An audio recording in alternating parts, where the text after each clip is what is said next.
All you true crime fans out there, this is your host with the most, Benjamin Dutil, with the Horror Heathen YouTube channel and the South Jersey Horror Podcast. In this true crime episode today, I have a very special guest, Chelsea Gilson, who plays Carrie Coleman from the movie The Black Mass, which we all know is based on true events, real events, about the Ted Bundy murders in the college sorority houses and all that stuff. Just watched the movie for the first time today. Excellent movie. I'm very impressed with the acting and the directing, and I'm going to get more into that later in the interview. Directed by my good friend Devaney Penn. She was actually my very first guest on my show, believe it or not. So she's actually a really cool person. Starring you, Chelsea, Kathleen Kenmont, Lisa Wilcox, Jeremy London, Lou Temple, Susan Lanier, Eva Hamilton, Mike Ferguson, Jennifer Winger, and Eileen Dietz. Star-studded cast. I love every single one of these people. They are all phenomenal actors. And I'm going to shut up now because I talk too much. So, without further ado, please give a warm welcome to Chelsea. How are you doing? I'm doing good. Thanks for having me. The pleasure and honor is all mine. I just want to just say this out right now. I thoroughly enjoyed the movie. I mean, there's a lot of kickback from the critics are assholes, but it's just I love the movie. I thoroughly enjoyed it. Like I said, I watched it for the first time today. I was very impressed. I mean, holy shit, the props, the music, the costumes. It's like she brought the essence of the 70s in that movie. And Yeah, I on like a shoestring budget. I mean, Devaney like pulled every string that she has. She killed it on this movie. She totally did because to go to a period piece and do that on a low budget film and to have the horror. I mean, she really wanted to replicate the injuries and everything, as closely as she could. So to be able to replicate all of that on a low budget film, I mean, that is really like a standing ovation because it's tough. It's really hard. It is. And I was blown away by her character. Because that was that is the exact opposite of what I was expecting of Divinity coming out like that. Yes. I was like, wait a minute, whoa, wait a minute. This is not it is her. Holy shit. It's totally blown away. It was Yeah. I mean, it's still she had stuck in my like head. the crazy scene, which I consider like the most gory because, in the shower, the bathroom scene, and just, and I don't know if you've gotten to talk to her about that, but because you just watched that scene, like it's such like a gruesome, fun kind of, you're not ready for anything bad to be happening yet. And it just comes out of nowhere. And that's like our first kind of, drop off down the hill where everything is just a shitstorm after that. But she actually based that on some of Ted Bundy's, like when he was talking in court and saying he would have these fantasies and he would like take the bodies out to the desert and do really, I mean, you told me not to swear, so really effed up stuff to them.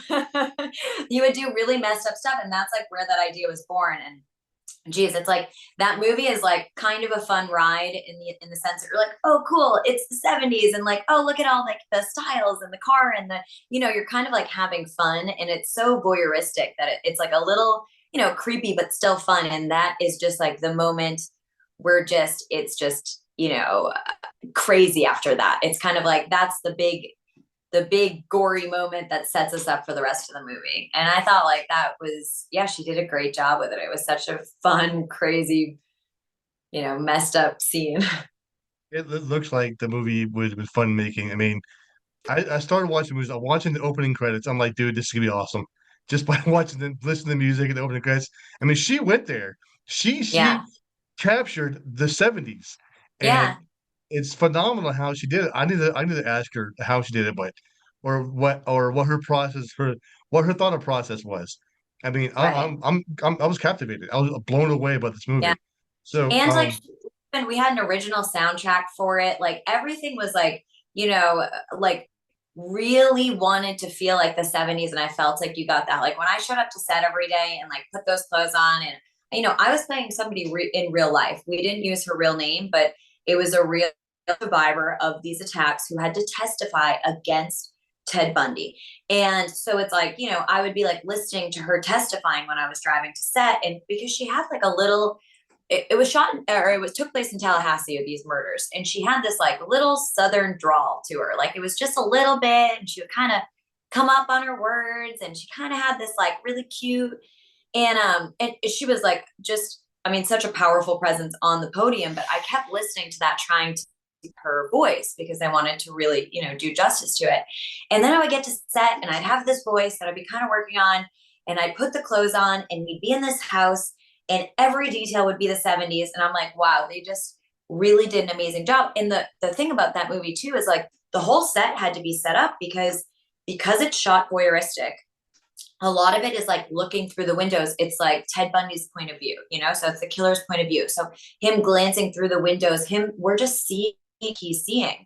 So it wasn't like we could set up one side of the scene and then flip the world and change the lights. Like everything had to be ready to go.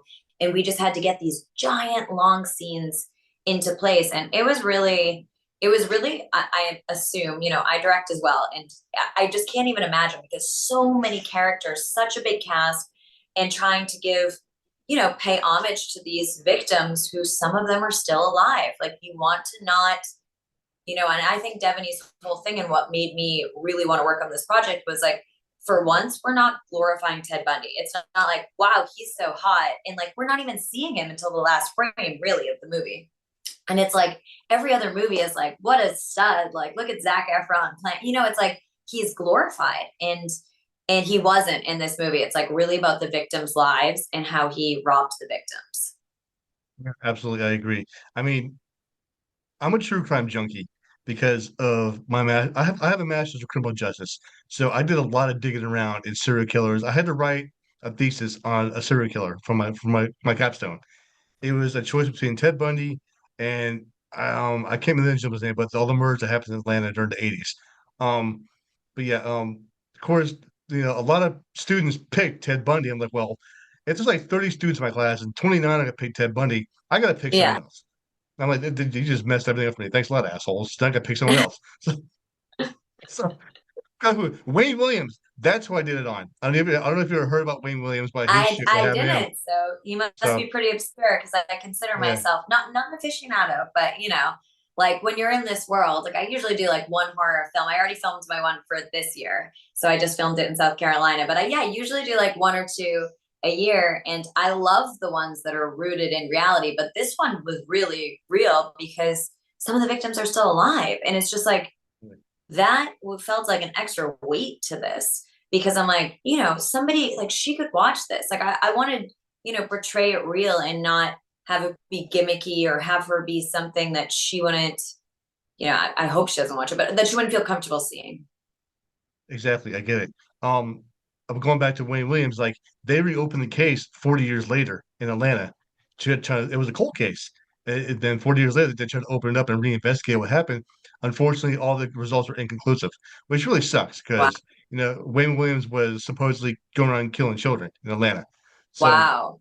and adults, by the way, like young adults and young children between the ages of like 12 to 16. So, I mean, yeah, it's a huge thing. I don't know if you ever watched the series called Mindhunters, but it's in the second season of Mindhunters. Fantastic show. I'm so pissed off they canceled it. So, Yeah, it is a great show. Okay, yeah. I didn't realize that was this who you were talking about, but okay, yeah, I am familiar with that then. yeah. But that's a whole other thing for another time. I'm still mad about them canceling the show. Anyway, fucking Netflix pissing me off. Anyway, Maybe if you say it enough, they'll bring it back. You just need enough people to say they want it, and that can do so it. you get the script from this role from I guess Devaney gives you the script. And what was your initial reaction when you got the script for this role? Okay, so she gave it to me like 2 days before I was going to film, or 3 days before I was going to film, which is like so normal in this world. I'm actually on another project with Devaney right now, and she'll probably give me the script one day before. Like this is so just how this world works. And I love I love horror, but I love suspense, right? Like I'm a suspense. That's what I when I'm watching a movie, I love the feeling of being on the edge of my seat, even if I know what's happening. It's so fun for me. And I feel the same way when I'm acting. So if there's like moments of suspense, somebody's walking up the stairs behind instead of chasing you, those like building suspense. I feel so into it. And reading it, I remember like just really going through it and being like, oh, like I like was skipping some stuff because I'm like, oh, I want to see what's happening. And I felt that suspense like right from the beginning, just based on the shot list, because I'm like, how interesting and like what a cool idea to not really get his whole face, to get his whole frame, just to get pieces here and there, and like not to make it about him, but make it about what he's seeing. And in doing so, like showing the lives of all of these girls who are just trying to go about their normal everyday lives, and it just felt like a really like hard character to get into in one way, because I wanted to honor like the time period and her voice and everything, but easy because it's so real. And when I was on set, I'm like, all these girls became my friends instantly, because you're in that sorority feeling, and it just is like, wow, this can happen to anyone. And I remember like I left set at like say 1 a.m. and I still had like some blood and stuff on me, but I had to go because I had a flight to Florida to work on something else. And I get into my car, and for the first time in my life, I did the turnaround to look in my backseat, because I'm like, I was so scared from those scenes. I'm like, it was like, even like the acting was so good that the Ted Bundy character when we were in rooms with him on the set. Like that's how good it felt. And I was like, wow, this is going to be good. Like they did a great job with it. Because I'm like, if I'm checking my back seat, like I'm scared. So yeah, Oh, exactly. it was great. Yeah. I did the same thing after watching Zombieland. You got look at the back of the car, like, okay, no zombies, not Yeah. gonna jump out at me. Sweet, good deal. So, so not only am I a true crime fan, but I also love movies based on true stories. Then nothing gets my hair raised quicker than that, man. It blows my hair back so fast, and just I have to jump into it so quickly. So during the movie, we can the movie it's shot dark and it's going so fast. I was trying to pinpoint your character. So if you could specify who your character was in that movie.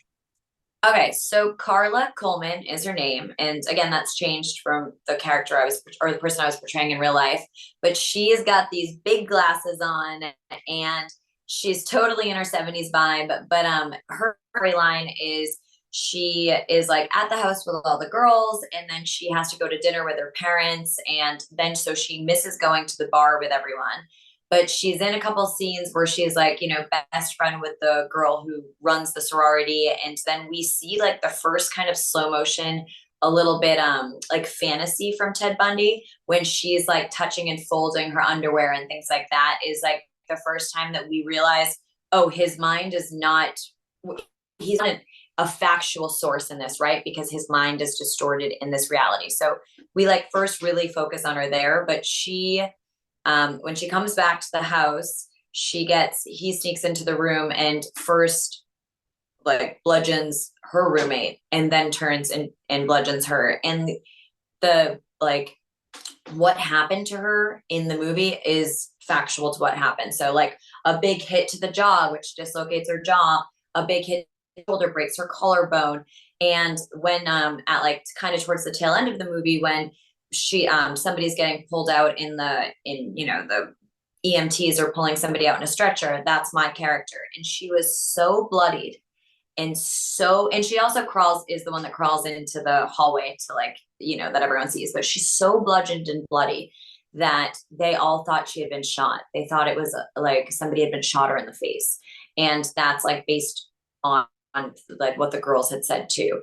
So I think in the news part right there is like, we think that this girl was shot because like she was just so bloody, but she did end up living. She had to have her jaw like wired shut, but she ended up living.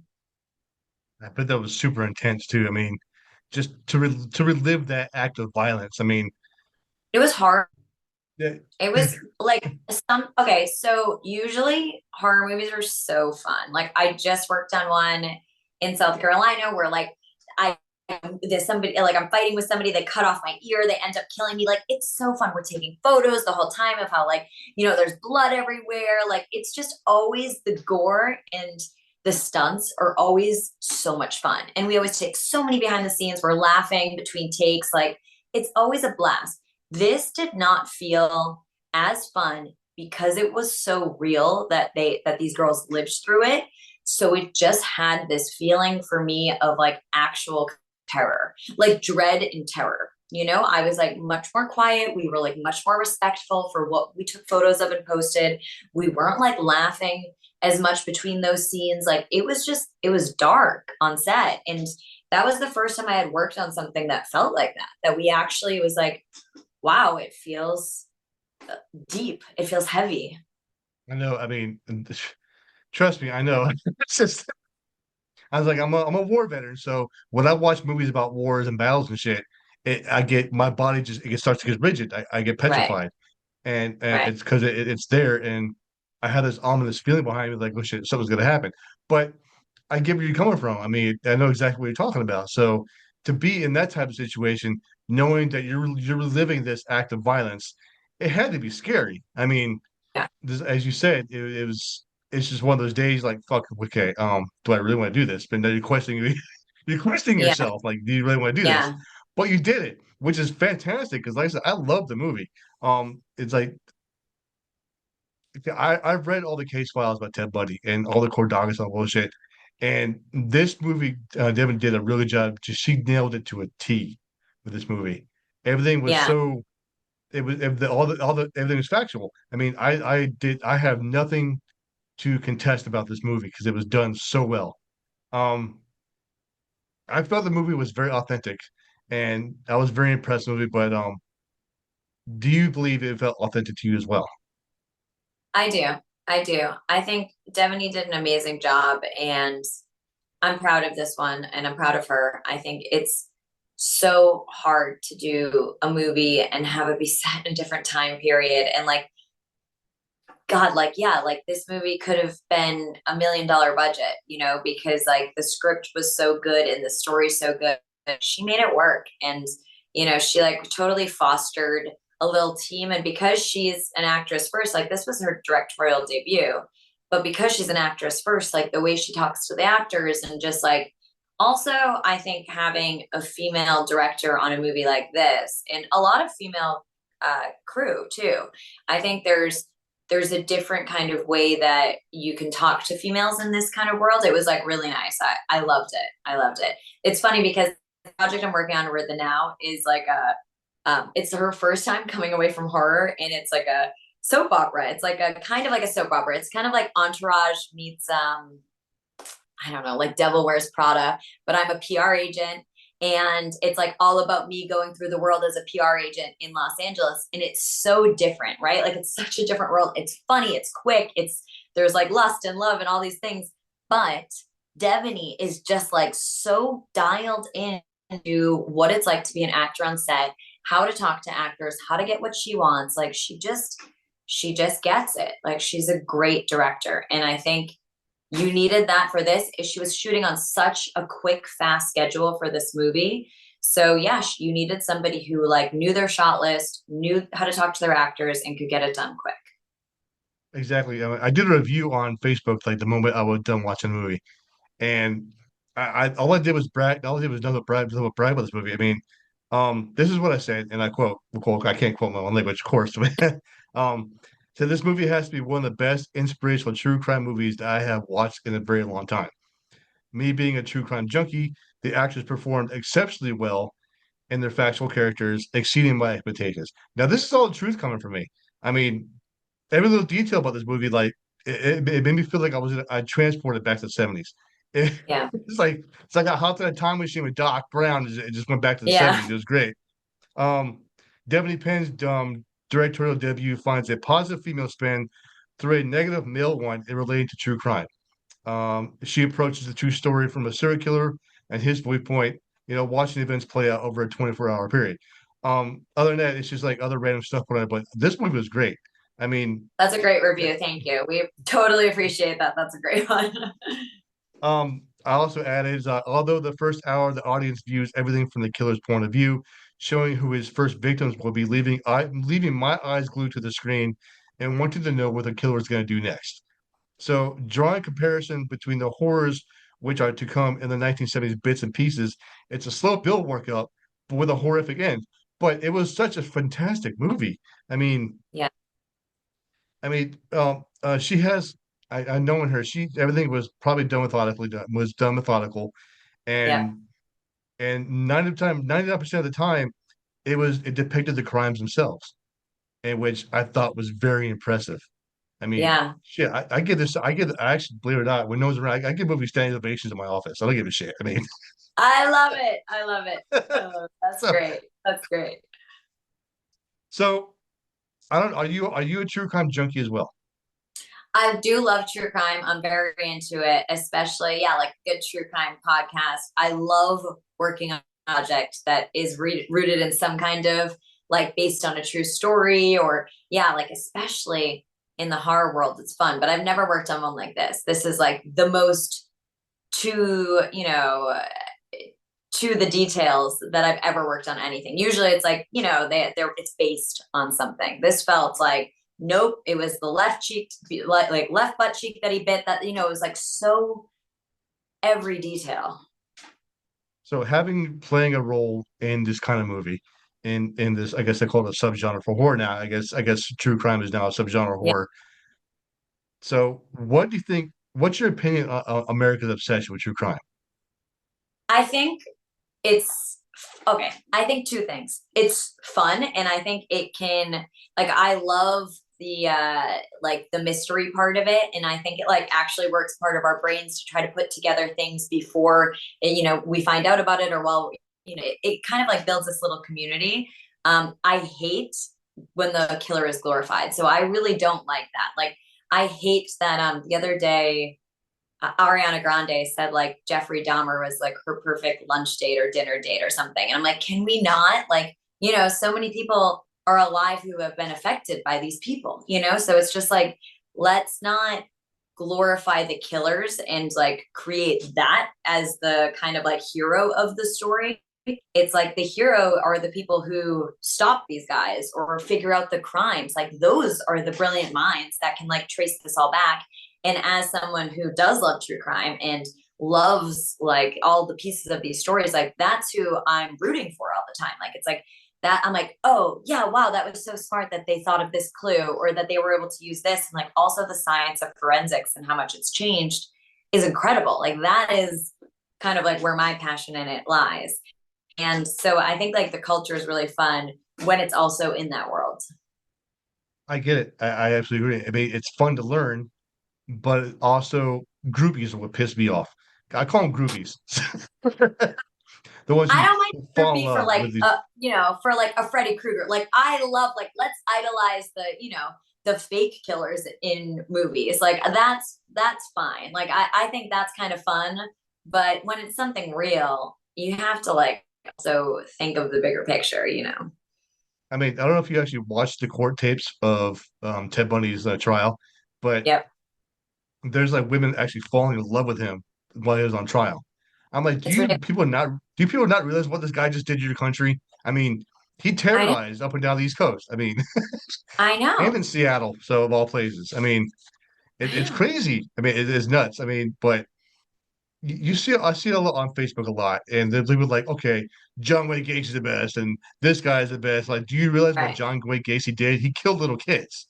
Come on. Right. So Right. he kidnapped and Right. killed kids.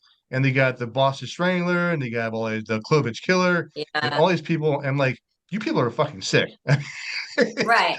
Like you So can think a story is the best, right? Because it's like it's cool in the sense of like to learn how somebody evades the cops and then it becomes like something where you're like it's a cat and mouse and like the story can be cool. Like no, so many people are affected by this. Like it's wild.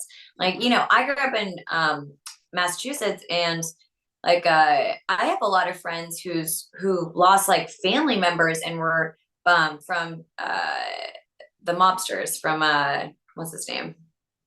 Not the Boston Strangler, but Whitey Bulger. So it's like, like people glorify the mob and like, yeah, it's cool and it makes for great movies. And when it's a movie star, like, yeah, like there's something to be said about like the mob culture is really cool, but like you always have to think of like what they were doing is still had such a ripple effect pattern.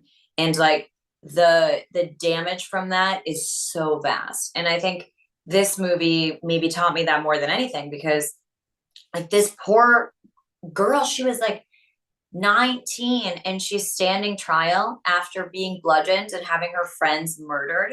She's standing against the guy that murdered her. And he's sitting there and he's like getting like off on that she is like that she's like what did he do, then what did he do, then what did you see, like he's so obsessed with like reliving the terror. And I'm like that is I don't now you can't stand trial for yourself and murder. Probably after that, but like right after that, they were like, okay, obviously this is not working. But I'm like, to go through that and then have people like, oh my god, he's hot and I love him and I'm gonna write him love letters and he's like, and it's like, did nobody just see that I stood on trial after losing my best friends and like ruining my entire life? Like that is wild. It's just wild. Like they're not heroes. Like the cops that find them are the heroes. The survivors are heroes, you know? Yeah. For me, it's the psychological aspect. That's what fascinates me. But other than that, that's where I draw the line. So like I said, I did criminal justice and we studied Durkheim, which is like social deviancy. That's all it is social deviancy and like Yeah. all this behind deviancy. I mean, there's a lot of shit that encompasses, criminal, like criminal acts and stuff like that. But people just don't realize like these people are messed up in the head. So, Right. and then they're taking it out on the world, and you're okay with that. I'm like, what the hell is wrong with you? Right. So, Right. I studied psychology in college and I'm so into like somebody's origin story that like gets them to that place. Like I love a true crime that starts from the beginning and you learn how they grow up and like you can hypothesize that, oh, it could have been this or it could have been this. And and like what's like the ticking time bomb that gets somebody to explode. Like that is super fascinating. It's that like of course, like it's human nature to want to know what to like look out for in other people, but I'm not like, oh, that's kind of attractive. Like, it's like it's not hot. yeah, I kind of feel like we deviated a little bit here. Yeah, we did. Okay, so back to your role. You enjoyed the movie, being on set every day with Deputy Payne and the other actors. I can tell that everyone, I guess, united. I guess after this movie was done, I'm gonna say I'm presume that's a safe word to say. United after this movie was done. I can tell Lou Temple surprised the hell out of me. He had a short role, but I saw Lou Temple. I was like, yes, that's my boy, Lou Temple. But anyway, He's I love Lou great. Temple. Yeah, he dude's really cool. I interviewed him about one of his roles in earlier films, like 2019. Um, Fantastic He's guy. Debbie, like I said, Debbie was my very first guest on my show. She's really cool. I'm actually interviewing Sarah Nicklin in a couple weeks, by the way, for this movie too. Sarah's great. So, so yeah, I'm Sarah's looking forward to amazing. that as well. Um, Yeah. are there any like behind the scenes secrets you can spill about this movie at all? Ooh, behind the scenes secrets. This movie was shot in like 4 days. So That's what I heard. Yeah. yeah, So which is mind blowing. Like the horror that I just worked on, Crimson Cove, was 3.5 weeks. And I think I still do a pickup day. Like 4 days is wildly fast. That is unbelievable. And it still blows my mind that that could even happen. Um, so I if don't know. Devin and you guys don't win an award for this movie, I'm Brent to SAG after. I don't give a shit. I mean, you guys deserve a reward for this, any kind of reward for this movie. Hell, fucking go for the Oscars, man. Just go for it. So, you have to. Seriously, If you could seriously. piece together if you could piece together a movie in that short amount of time with I'm not sure what the review all the reviews are about this movie. I haven't read them all, but I've seen a lot of positive reviews about this movie. I Yeah. just posted a very positive review on Facebook, and I'll be going on Letterboxd later to do the same thing. But yeah, if nobody hasn't watched this movie yet, they should. I mean, it's now in my top 15 of true crime. So, which is saying a big deal because I'm a very hard critiquer when it comes to movies. People say I'm an asshole, but I don't care. This is a really good movie, and I just watching the trailer for the first time, I knew it was gonna be a good movie because it has a lot of good actors, a great director. I mean, Jesus Christ, you can pull all that shit together in 4 days, man. It's You're wild. a goddess. You're a goddess. I mean, you Yeah. just admit that she's a god doing As this your shit. directorial debut, like that is wild. It's wild. Hey, so I read on your IMDb profile that you are a blogger. Is Yep, that true? it For like is. traveling, I'm Yeah. curious I'm curious to where you've been. Oh my God, I've been everywhere. I travel nonstop. I only work to travel, I feel like. I mean, I get to travel a lot for like the movies and TVs and commercials that I do. But that's like never anywhere fun. Like I go to New York tomorrow. but other than that, I try to go to like South America every winter, and then like or Southeast Asia, and then I try to go to Europe every summer. So this summer I'm doing Croatia and Montenegro. Nice. I'm jealous, but nice. It's just I feel like the I'm only, really into the history part of it too. Like I like to, go and party, but like Croatia is going to be pretty cool. I guess the only exotic place I've been to was Greece. That's all I have under my belt right That now. So, counts. That and it counts. was Big St. breezy. Thomas. St. Thomas counts too. I I'll went take scuba it. diving in St. Thomas. Oh, So very fun. Very fun. I Yeah. almost drowned. It wasn't fun. Oh, okay. Well, never mind. Never mind. But St. Thomas is beautiful. I Greece, the water's crystal clear, and I had a good time. So, good. I feel like these projects, like, I work like a lot in film. And so it's like I'll be shooting in Ohio or somewhere random for like a couple weeks. And then I just like crave the itch, like, because especially if you're working on something like horror or a thriller, like it's overnights, you're working inside a lot. Like it's like, I'm like, I crave to just like get out and explore and see things. And like, I really look forward to that. So, like, totally my passion. oh, and I've been to Bermuda, which really sucked, by the way. Just saying, I didn't enjoy Bermuda at all. I've been once. I feel like it was okay. St. Thomas is more beautiful. It is. So as we're wrapping up, I'm running out of time, unfortunately. You've been a great guest. You've been very awesome. Um, I saw you also have a lot of projects in development right now. I can real quickly, can you elaborate on any of those projects you're working on? Yes, I have my directorial debut coming out. I'm going to push it through film festivals. It's called Special Will. And it's a story of like an unlikely friendship between a guy in hospice who's dying, a Vietnam vet who's dying, and a kid with Down syndrome. And my older guy actually was going through leukemia at the time. And the kid with Down syndrome actually has Down syndrome. So, really cool story. I think that, like, a story that doesn't get told. The horror that I just worked on was Crimson Cove. That one was really fun. It's like a really good roller coaster, a kind of one, instead of the Black Mass, which is, coming up and you have the big drop down. Um, and then my other project with Devaney is called Boulevard, and that's really fun. It's a series. But yeah, I stay busy. I usually am doing like one movie a month now, so I stay super. Oh, I actually have a thriller that premiered this Saturday or screened this Saturday at Universal, and it's called Multi-Level Monster, and I'm the lead of that. It's Okay, really fun. nice. It's a good suspense thriller, but tons of comedy in there too. So it's like definitely not a horror. There's like one bloody nose, but a lot of stunts, a lot of like suspense, scary kind of like jumping out type thriller. Awesome.